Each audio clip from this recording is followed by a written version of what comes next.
Buenos días. Hoy, 12 de enero del año 2025, vamos a iniciar nuestra escuela dominical, la cual la titulamos o se titula El enfoque de nuestra adoración. Es la sesión 1, ya empezando la segunda parte del material de Livewire.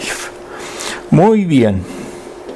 Vamos a poner el post correspondiente para entender cuál es la materia de esta lección. Vamos a ver primeramente la versión en español y después veremos el texto en la versión inglesa. Son diferentes, entonces las leemos de una y en otra forma. ¿Por qué lo hago? Porque así en su momento tenemos dos enfoques, aunque sea un mismo tema. La idea central es solo Dios merece nuestra adoración. Aplicación para la vida. Somos seres creados para adorar a Dios. Sin una vida rendida a Dios, no podemos experimentar el gozo que solo Él nos da, ni cumplir con nuestro propósito de vida. Sin saberlo, nuestra devoción siempre está dirigida a algo o a alguien. Es decir, si Dios no es el centro de tu adoración, entonces estás adorando a algo o a alguien más. La Escritura enseña que solo Dios merece nuestra completa y total adoración. Nadie más que Él. Este es el primer mandamiento que Él le dio a su pueblo, Israel. No tendrás dioses ajenos delante de mí. Éxodo 23. Nada ni nadie, incluso ni nosotros mismos, debemos tomar el lugar que le corresponde a Dios en nuestro corazón. De lo contrario, estarás adorando a alguien más. Aún aquellas cosas que intrínsecamente no son malas o aparentemente son inofensivas, pueden llegar a ser nuestra prioridad por encima de nuestro amor y devoción a Dios y se convertirán en nuestros ídolos. Además, conocer el carácter y los atributos de Dios nos pondrá en una mejor posición para adorarlo, como nos enseña su palabra. Vamos a ver ahora la versión inglesa.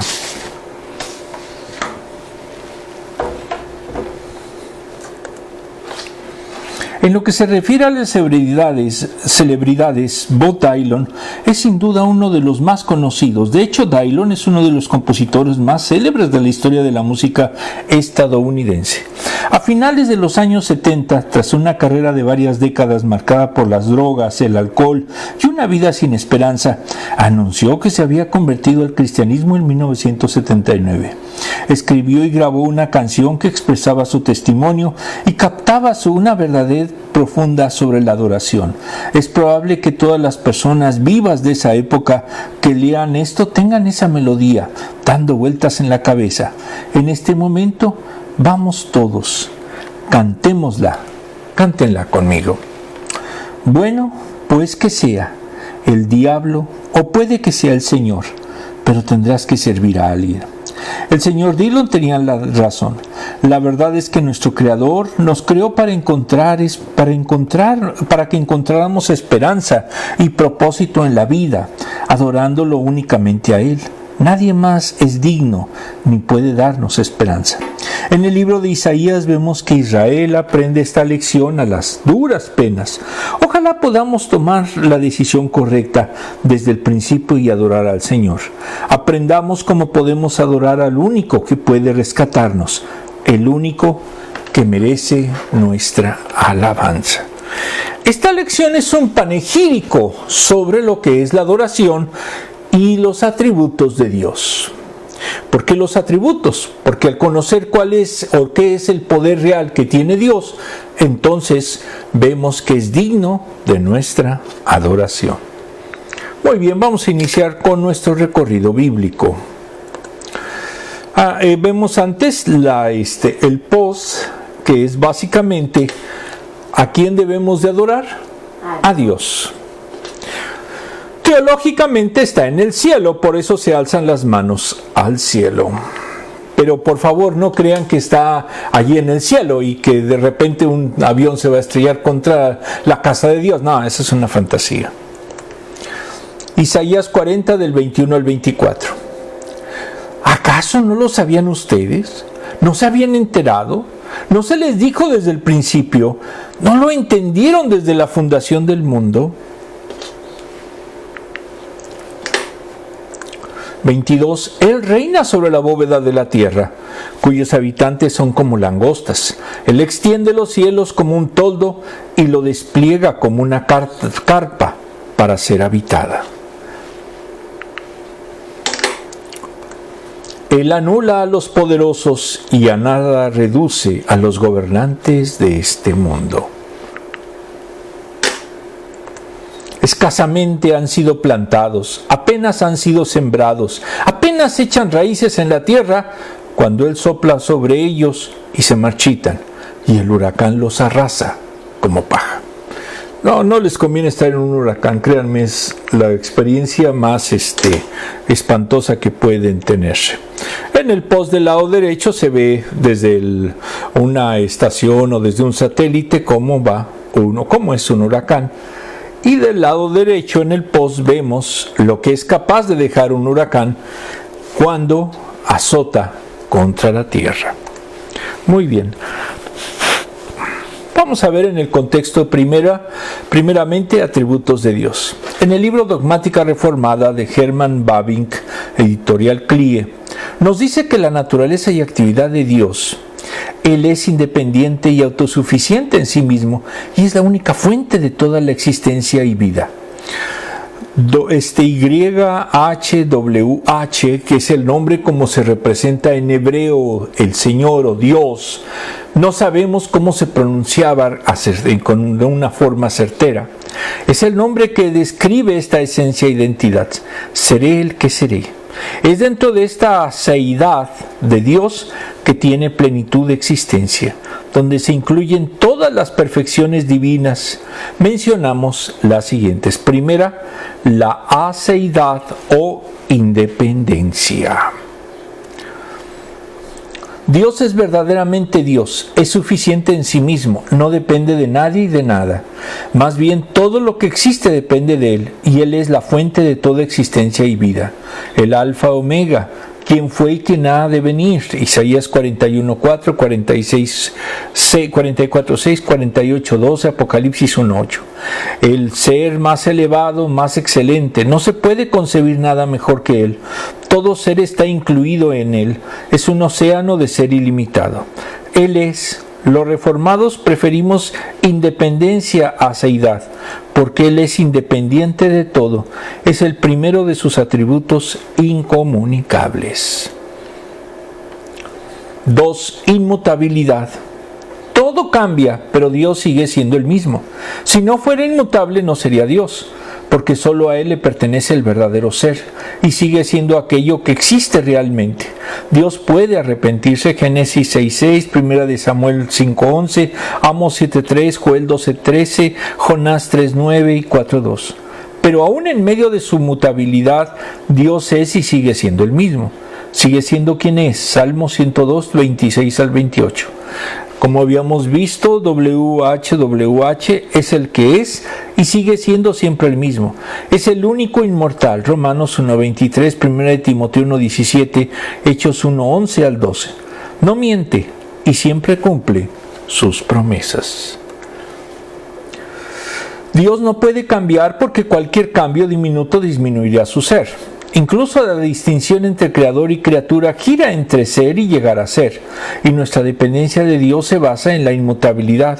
El Dios inmutable es un Dios vivo, se relaciona con sus criaturas de muchas maneras y participa en sus vidas. Es trascendente e inmanente, sin perder nada de sí, puede dar de sí y mantener su inmutabilidad.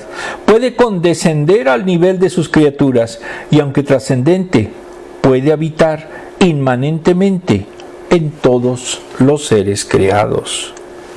3. Es infinitud. Cuando se aplica al tiempo, la inmutabilidad o infinitud se llama eternidad. Cuando se aplica al espacio, se denomina omnipresencia. Y ambos términos se han denominado infinitud divina. Dios es positivamente infinito, absolutamente perfecto. Infinito en un sentido intenso, cualitativo. Esto sugiere negativamente en que en Él no hay limitación, Dios es ilimitado en sus virtudes y en Él están presentes todas en un grado absoluto. Entonces su infinitud equivale a perfección. Dios es el incorpóreo. Dios es incorpóreo, no tiene extensión. Es infinito en su esencia y en un sentido cualitativo, intensivo y cualitativo, es sinónimo de perfección. Para poder determinar que algo es virtuoso necesitamos tener una regla, tenemos un modelo. No podíamos saber si efectivamente hay virtud si no tomamos ese modelo directamente de Dios. 4. Eternidad. La infinitud en el sentido de no estar determinado por el tiempo es la eternidad de Dios. En la palabra no se habla de un principio o un fin de Dios. Entra en el tiempo que aún así lo trasciende. Lo primero y lo último, Isaías 41:4, Apocalipsis 1:8. Quien existe antes de que el mundo existiera, Génesis 1:1, Juan 1:1, 17:5 y 2:4. Continúa a pesar de todos los cambios, Salmo 102, 27 al 28. El número de sus años es indescriptible, Job 36:28. Es Dios eterno, Isaías 40:28. Dios es engendrado, es incorruptible e inmutable. 5. Omnipresencia. La infinitud en el sentido de estar limitado por el tiempo es sinónimo de la omnipresencia divina. Llena con su presencia los cielos y la tierra, incluye el ser de Dios y su poder. Él no está en alguna parte, pero llena cielos y tierra de forma única, un lugar propio para sí. En las Escrituras, el cielo, también creado, ha sido la habitación de Dios y su trono desde el instante de su creación. También desciende a la tierra, visita a su pueblo, habita entre ellos y está presente, especialmente en Jerusalén. 6. Unidad. Es el último de los atributos incomunicables de Dios. Existe solo un ser divino. En virtud de su naturaleza de ese ser, no puede ser más que un ser. Y por consiguiente todos los demás seres viven solo por gracia de Él, por medio de Él y para Él. Dios es numérica y cuantitativamente uno, absoluta y exclusivamente. La Escritura es monoteísta de principio a fin. Dios es creador del mundo, dueño y juez de la tierra, el único Señor, Deuteronomio 6:4. No tolera otros dioses delante de Él, Éxodo 20:3. Y en el Nuevo Testamento la singularidad de Dios se vuelve clara en la persona de Cristo, Juan 17:3, Hechos 17:24, Romanos 3:30. Entonces, por estos atributos nosotros lo adoramos, porque Él es Dios, porque Él es digno de ser adorado. El segundo punto, adoración. En el Diccionario Teológico Ilustrado de Francisco La Cueva, editorial CLIE, nos dice que viene del latín adoratio, adoration, adoratios, que significa llevar las manos a los labios y después volver hacia el objeto sagrado en señal de devoción y estima. En sentido teológico es signo de admiración y aún pavor suscitado por lo luminoso. A ver, ¿qué es luminoso? Es la manifestación de poderes religiosos o mágicos, lo trascendente, lo milagroso. El conocimiento de Dios y la comunicación espiritual con Él invita espontáneamente a la adoración, que se expresa externamente mediante la postración en la tierra. Cuanto más profundo sea el conocimiento escritural y experimental de Dios, tanto más profunda e inteligente será la adoración del cristiano. Pero no se limita a un sentimiento de admiración y reverencia, sino que incluye necesariamente el servicio, como el de un esclavo a un amo. El siervo de Dios es Jesús, Isaías y Filipenses 2:5. En el Nuevo Testamento, para expresar externamente la adoración, se utiliza proskuneo, que es arrodillarse.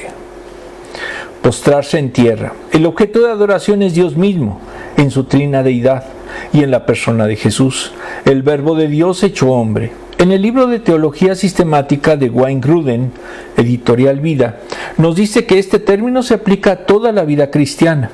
Todo en nuestra vida debe de ser un acto de adoración, porque todo lo que hacemos debe glorificar a Dios.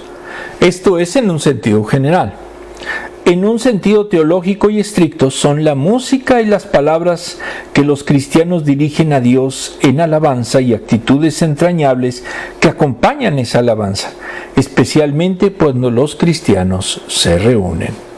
Podemos definirla como la actividad de glorificar a Dios con nuestras voces y corazones en su presencia. Es un acto de glorificar a Dios y lo hacemos especialmente cuando vamos a la presencia de Dios, cuando estamos conscientes que lo adoramos en nuestros corazones y cuando lo alabamos con nuestras voces y hablamos de Él de manera que otros puedan oír. Como dijo Pablo, hay que cantar salmos, himnos y canciones espirituales a Dios con plenitud de corazón. Colosenses 3:16. Citando a Clowney, el llamado del Evangelio es un llamado a adorar, a apartarse del pecado e invocar el nombre del Señor. La iglesia es una asamblea que adora, Hebreos 12 del 18 al 29. En nuestra adoración en la iglesia de Cristo nos acercamos al trono de Dios, el juez de todas las cosas. Entramos en la asamblea festiva de los santos y los ángeles. La adoración colectiva reverente no es opcional para la iglesia, más bien ella constituye la expresión del verdadero ser de la iglesia. Adorar es su expresión directa del máximo propósito de la vida, que es glorificar a Dios y gozar de Él a plenitud para siempre, si de verdad somos cristianos. Versículo 21. En el libro Isaías de C.F. Keil y F.J. Delis, editorial CLIE, nos dice que después de que describe la infatuación, a ver qué significa infatuación, es acción y efecto de infatuar, es volver algo fatuo. Fatuo es presunción o vanidad infundada o ridícula. Entonces ya se entiende el término. De la idolatría, el profeta dirige estas preguntas a los israelitas que siguen viendo con nostalgia la idolatría, ya que no han sido totalmente desilusionados por ella. Se presenta por 4 preguntas organizadas de forma quiástica. Lo quiástico es una figura de retórica y es una disposición en órdenes diversos de los miembros de las secuencias consecutivas. Por ejemplo, se dilata el corazón y el espíritu se satisface. Ese es un quiasmo. El mismo versículo 21. Dios, que está por encima de todo lo creado, es una realidad que puede ser inferida por raciocinio o aprendida por tradición. Cuando Israel no reconoció la supremacía de Dios, ya dijimos cómo se escribe, no reconoció la supremacía de Dios, se endureció a sí mismo, en contra del conocimiento que se puede adquirir incluso de un modo natural. Salmo 119 del 1 al 14, Romanos 1:20. Y cerró sus oídos al conocimiento que viene por la revelación y tradición, y que Israel había recibido desde el principio de su historia. Las 2 primeras preguntas se construyen con futuros, las otras 2 con perfectos. La primera se refiere a lo que es posible, la segunda a lo que es un hecho actual, y se podía expresar: ¿es que no habéis obtenido conocimiento por las realidades básicas de la tierra, por la forma en que ellas han sido constituidas? En el libro Análisis Profundo del libro de Isaías de Alan B. Stringfellow, editorial Whitaker, nos dice que Dios hace al pueblo de Israel estas preguntas porque había recibido instrucción que conocían y habían escuchado y deberían haber entendido. No, pero no lo entendieron. Versículo 22. En el libro de Keil, el profeta describe a Dios, quien proclama tanto sus obras como sus palabras. Los participios que siguen son predicados del sujeto y ellos llenan la conciencia del profeta y de los creyentes. Dios es manifestado y desconocido. Tiene su trono en el círculo de los cielos. Job 22:14. Por eso muchos dicen de que de hecho en la Biblia también aparece la referencia que la tierra era redonda desde aquella época. Se extiende como un arco sobre la tierra. Ante ese Dios, los hombres aparecen tan diminutos como langostas. Números 13:33. Es el Dios que ha extendido el cielo azul como un vestido transparente y lo ha tendido por encima de la tierra como una tienda, para que habite el hombre. Tiendes a habituarse o acostumbrarse o habitar en un lugar, ocupándose de los asuntos de familia. Es un lugar en donde puede habitarse. En el libro de Stringfellow deduce que aquí se menciona que la Tierra es redonda. Nada es nuevo bajo el sol, aunque muchos de los antepasados pensaban que la Tierra era plana y cuadrada, y sigue habiendo algunos que lo consideran. El trono de Dios está mucho más allá de la penetración del telescopio más potente, porque el hombre es como una langosta. Versículos 23 a 24. En el libro de Kelei nos dice que el profeta pone varios predicados a Dios como el de gobernante del universo. En el mundo no hay algo que sea tan alto o inaccesible que Él no pueda convertir en nada, ni siquiera los poderosos. Estas personas solemnes que poseen la mayor fuerza y distinción, Dios los aniquila y a los jueces los reduce a la nada. La rapidez de las catástrofes se describen en el versículo 24. Puede la semilla germinar, pero basta un aliento de Dios para acabar con todo. Ese poder divino hace que surja un viento de tormenta que seca todas las plantas. Incluso vi un documental, una serie sobre los tsunamis, y vemos que la naturaleza y que puede acabar en aquel caso, en el del 2004, fueron cerca de 14 países que sufrieron los estragos de un terremoto y después del tsunami, pero espantoso.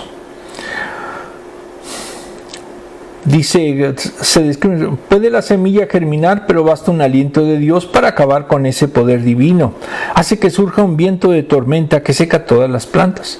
En el libro de Stringfellow considera que se refiere a las imágenes e ídolos que han sido adorados en lugar de nuestro Dios vivo. Entonces, cada sustituto que el hombre pone en lugar de Dios es una absoluta farsa. Dios golpea en tiempos de torbellino. Lo único que se encuentra es hojarasca. Desglose. En Isaías 40 del 21 al 31 se describe la grandeza de Dios de manera magistral, mostrando lo diminuto que somos nosotros y la tierra en comparación con Él. Isaías manifiesta la grandeza de Dios, su permanente existencia, comparada con lo perecedero que es el ser humano. Incluso los poderosos son pequeños, efímeros, y no se comparan con el poder divino. Dios es el único digno de adorar, porque no hay otro como Él. Dios es todopoderoso, inigualable, omnipotente. Tiene poder ilimitado para hacer todo. Nada es imposible o difícil para Él. Génesis 18:14. No se cansa. Isaías dijo que Él estaba sentado en el círculo de la tierra con control y dominio sobre todo, y todos sus moradores como langostas ante Él. Es decir, somos diminutos. Dios trasciende el orden creado en grandeza y conocimiento como en poder. No podemos describirlo ni comprender sus atributos divinos que solo le pertenecen a Él. Nosotros adoramos al Todopoderoso, nadie más que Él es omnipotente, y por eso es el único digno de recibir nuestra adoración. Algunos pueblos dirigen su adoración a la naturaleza, astros o al propio ser humano. La Biblia afirma que existimos para adorar solo a Dios, y Él no comparte su gloria con nadie más. Todo lo que existe fue creado por medio de Él y para Él. Colosenses 1, del 16 al 17. Vamos a ver ahora dos preguntas, que son 4 porque las primeras son de la versión en español y las otras 2 son de la versión en inglés. Primero, ¿qué está ocupando el lugar de adoración que le corresponde a Dios? Si tú en su momento utilizas algo más para no ir a la iglesia, tú ya sustituiste a Dios. Tú ya estás más preparado y más apegado a eso que sustituyó a tu Creador. Por eso lo primero debe de ser nuestro Creador. ¿Qué celebridades admiras? La versión en inglés. Cuando alguien es fanático de un artista, de un político, etc., todo lo que él dice o todo lo que él hace, para él es casi un mandamiento. Y ahí se corrobora que esa persona no merece ser adorado. Al contrario, siempre debemos ser críticos, sobre todo con las personas que tienen el poder. ¿Por qué debemos adorar a Dios? Porque realmente lo merece. Pues Él creó todo esto. Sin Él no podíamos existir. En la composición del aire que respiramos, 1 milímetro más, 1 gramo menos de todos los componentes que existen y no vivimos. Entonces es maravilloso el diseño que hizo Dios de la naturaleza. ¿De qué manera has visto la manifestación del poder de Dios? En la vida. No se ha podido reproducir la vida por más que se han intentado situaciones de todo tipo. No existe un Frankenstein, ni queremos que exista, pero, insisto, no hemos sido capaces de hacer vida, cambiando las reglas que Dios estableció. Muy bien, vamos a continuar con nuestro aspecto bíblico. Isaías 40 del 25 al 28. ¿Con quién entonces me compararán ustedes? ¿Quién es igual a mí? Dice el santo. ¿Quién es el santo? Dios. Alcen los ojos y miren a los cielos. ¿Quién ha creado todo esto? El que ordena a la multitud de estrellas una por una y llama a cada una por su nombre. Es tan grande su poder y poderosa su fuerza que no falta ninguna de ellas. ¿Por qué murmuras, Jacob? Jacob es sinónimo de Israel. ¿Por qué me refunfuñas, Israel? Mi camino está escondido del Señor. Mi Dios ignora mi derecho. No, no estamos escondidos de Dios. Él nos ve en todo lo que hacemos. ¿Acaso no lo sabes? ¿Acaso no te has enterado? El Señor es el Dios eterno, creador de los confines de la tierra. No se cansa ni se fatiga, y su inteligencia es insondable. Insondable significa que no se puede hallar su fondo con sonda, no se puede averiguar, sondear o saber a fondo. En una palabra, no podemos describir ni conocer la inteligencia de Dios. Entonces, en el post vemos que el Señor es el Dios eterno. En el versículo 25, que él refiere que aquí vuelve el pensamiento de 40:18, de Isaías 40:18. Es como un estribillo, una conclusión a las premisas anteriores.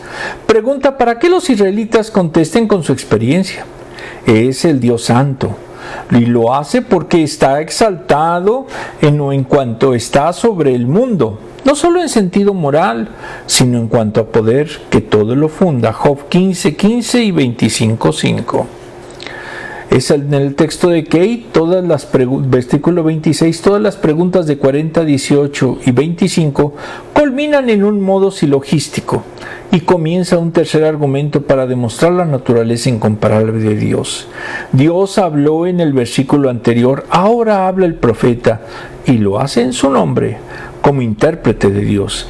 En medio de su pueblo, Dios pone ante sí el ejército de las estrellas sobre la llanura de los cielos, como un general. Lo hace con su ejército en un campo de batalla. Esto lo dice de manera metafórica, por favor. Y lo hace contando por su número, innumerables, como hijas de luz en un ejército de luminosidad que asombra los ojos de aquellos que la miran en la noche. Dios llama a las estrellas por su nombre, Salmo 147:4. Lo hace por la grandeza y plenitud de su fuerza, y lo hace porque Él es así. Las estrellas salen en la noche a la voz del Omnipotente, de manera que ninguna permanece oculta, como si fuesen personas. Versículo 27. Cuando el pueblo abandona a su Dios, entonces se convierten en gentiles, que se llaman en hebreo goyim. Cuando usted le diga a un hebreo que usted es un goyim, es un gentil. El profeta se dirige a los israelitas con poca fe, los que están esperando la salvación, a los que están postrados, aunque no totalmente desesperados. El nombre de Jacob aparece primero, Isaías 29:22, como el nombre más elevado, como aquel recuerda de un modo más inmediato a los patriarcas del pueblo. Podían ver que Dios se alejó por la ira, sin preocuparse de ellos. El camino se refiere a su forma dolorosa de vida de aquellos que se lamentan ante Dios. Versículo 27. Mi derecho se refiere a la justicia positiva de los oprimidos, que quieren elevarse en contra de sus opresores. De la impresión que Dios no se ocupa de nada de esto, parece que Él no piensa en hacer cumplir judicialmente el derecho de Israel. Versículo 28. La falta de sentido en las quejas anteriores viene a quedar clara para los israelitas. Esa doble pregunta, y necesitaban saber que Dios creó la tierra de un extremo a otro. Los babilonios no pueden escaparse de su visión, ni del dominio de su poder. Dios es eterno, es inmutable. Por eso puede desplegar el poder que se utilizó en la creación. Israel tiene una larga historia. Dios la ha precedido. Dios no desfallece, no es como el hombre que necesita comer para mantener la energía de su poder vital. Dios no se cansa. El hombre queda exhausto por el agotamiento, y si Él no hubiera redimido a su pueblo, hasta entonces a ellos no podrían haber conocido que su camino estaba en sus manos. Es decir, la comprensión de Dios, que tenía el poder inefable de determinar el momento exacto del tiempo para ofrecerle ayuda. Versículos 25 a 30. Para Stringfellow, hace nuevas preguntas sobre su santidad y su grandeza. Dios no se cansa ni desmaya. En cambio, el hombre sí. Incluso espiritualmente todos nos cansamos, nos desconcentramos y después claman al Dios. ¿Por qué no hay liberación? Esto nos da luz sobre el problema de nuestra falta de guía y liberación. Cuando cortamos la conexión entre Dios y nuestro caminar diario, entonces nos cansamos completamente. Desglose. Dios creó todo. Es inigualable y mediante Isaías hace 3 preguntas retóricas. En la primera, la creación no comparte los atributos de su creador, porque es solo expresión de su poder y gloria. Él saca y cuenta su ejército, a toda estrella llama por su nombre. 40:26. El ejército de Dios en los cielos es incontable, solo Él.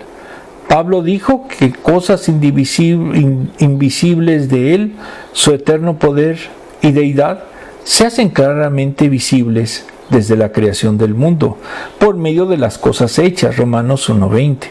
Ninguna creación se compara con Él, y mucho menos debe recibir adoración de ningún tipo. Nadie merece adoración y veneración, solamente Dios. Adoramos al que sostiene el universo. Él sustenta su existencia, protege y da providencia continuamente. Colosenses 1:17. Sin Dios nada existiría. Su misma existencia sostiene lo creado. No hay límite a su entendimiento, fuerza o en el tiempo de nuestra vida. Trasciende cada aspecto de nuestra realidad. Por eso Él es digno de nuestra adoración. El hombre a veces eleva elementos de la creación por encima del Creador y le rinde adoración, ignorando que Dios es creador de todo y sostiene sus vidas. El profeta Isaías, en cada una de sus preguntas retóricas, destaca el infinito poder de Dios, manifestando atributos que solo le corresponden a Él: su omnipresencia, su omnisciencia y su omnipotencia. Isaías 40:26-28. No hay nada ni nadie con quien comparte sus atributos, y por ende es el único digno de nuestra total y completa adoración. Vamos a ver ahora la pregunta.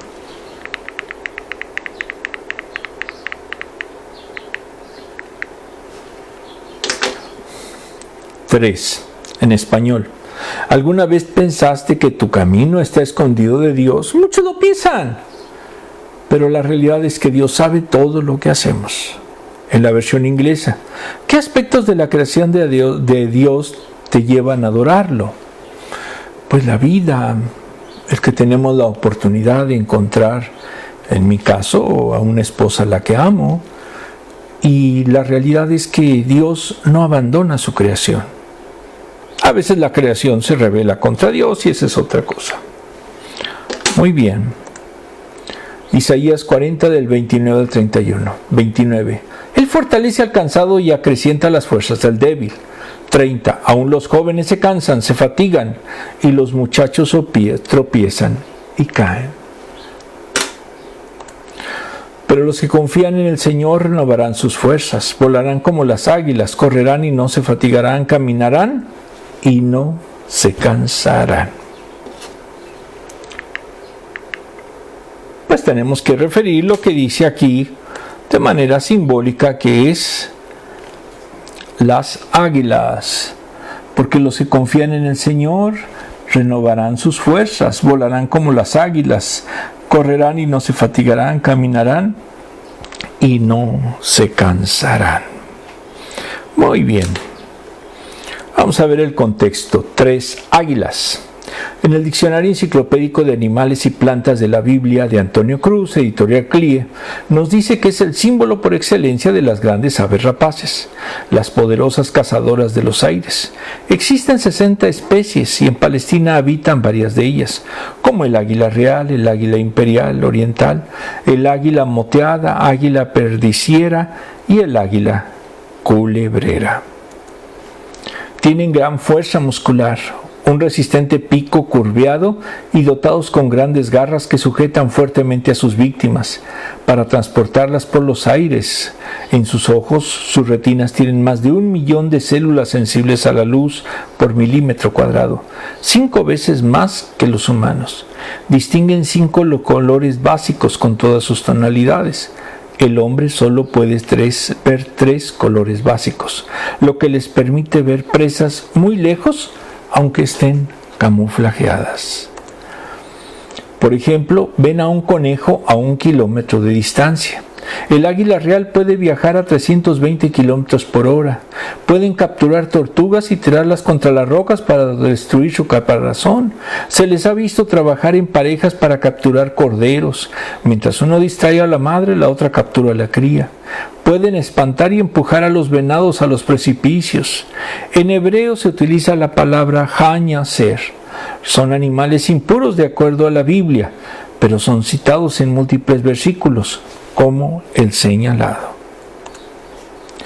El hombre ha sentido una admiración por la fuerza de estas aves, con un pico dorado, largas y afiladas garras, y fueron animales simbólicos para egipcios, asirios, griegos, romanos.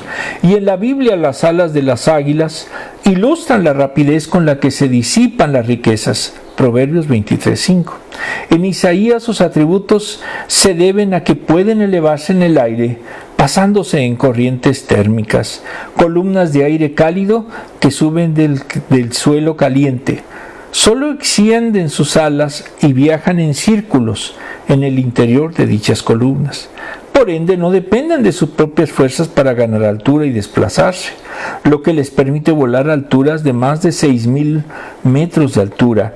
Y el profeta dijo que quienes esperan en Dios pueden confiar en que cumplirá su promesa y renovará sus fuerzas. Literalmente, son unos planeadores naturales.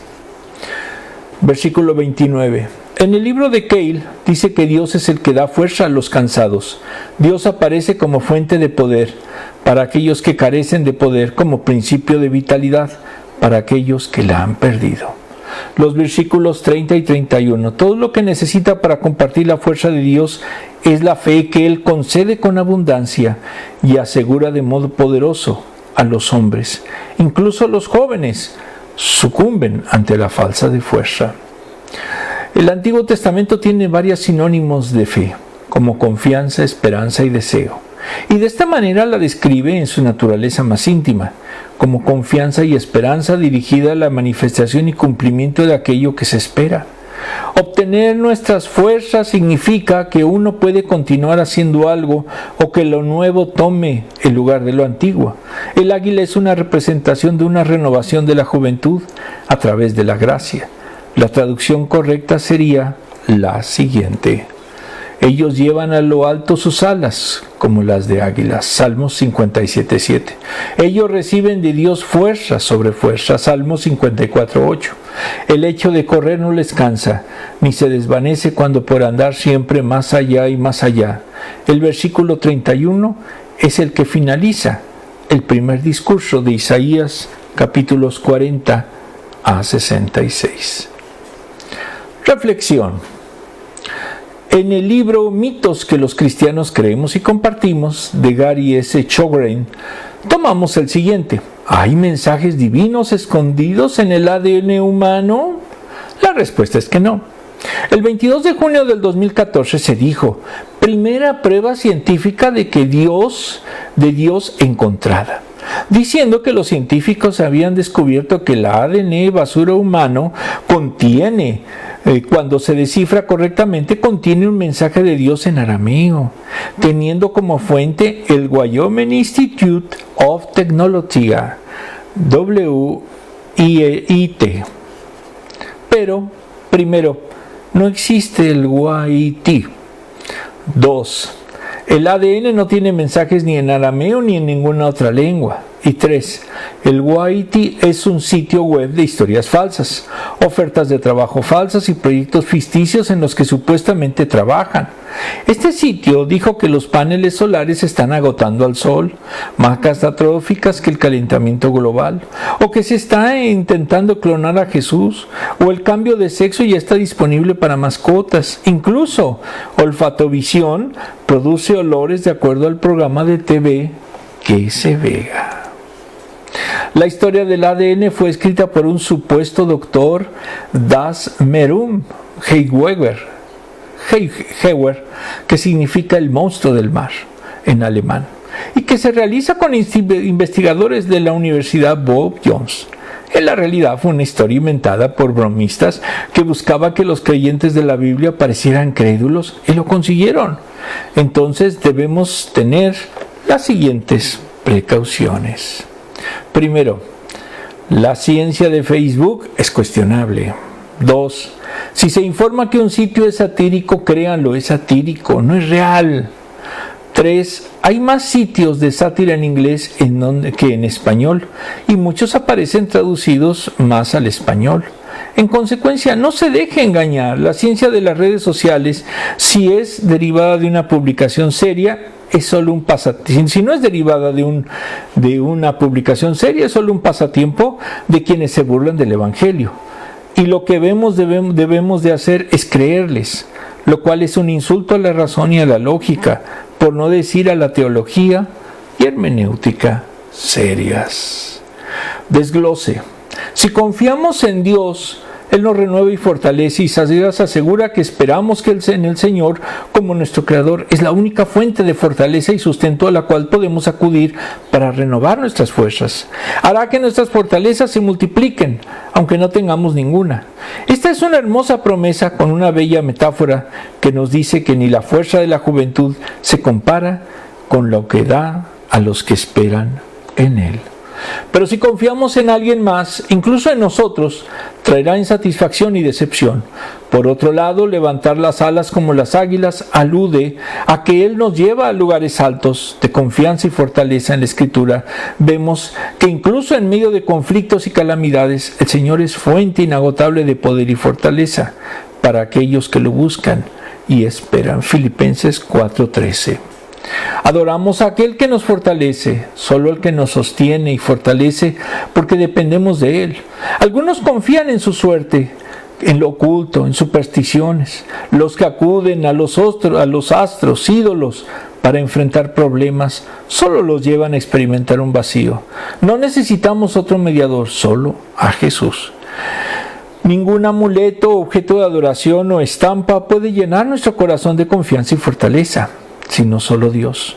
Los creyentes no creemos en la suerte o casualidades, porque Él es soberano y tiene un propósito para cada uno de nosotros. Él tiene el control y nada escapa de su infinito conocimiento. Él tiene control y poder. Las últimas preguntas, vamos a ponerlas. Si usted cree que una estampita, que un cuadro, que una estatua le da poder y usted venera esa estatua, es un idólatra, no es cristiano. La 4. ¿Cuáles atributos divinos te inspiran a adorarlo a Él? La omnipotencia y la omnipresencia y la omnisciencia. Él todo lo sabe, Él todo lo puede, Él es el todo. ¿De qué maneras la vida puede desgastarnos?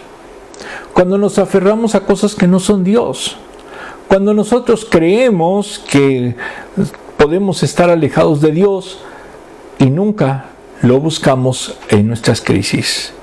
5. ¿Puedes describir alguna situación en donde Dios manifestó su amor?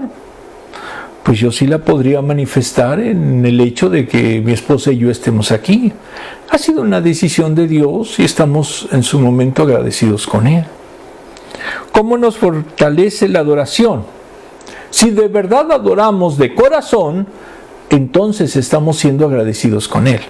Pero reitero, de corazón, no de palabra.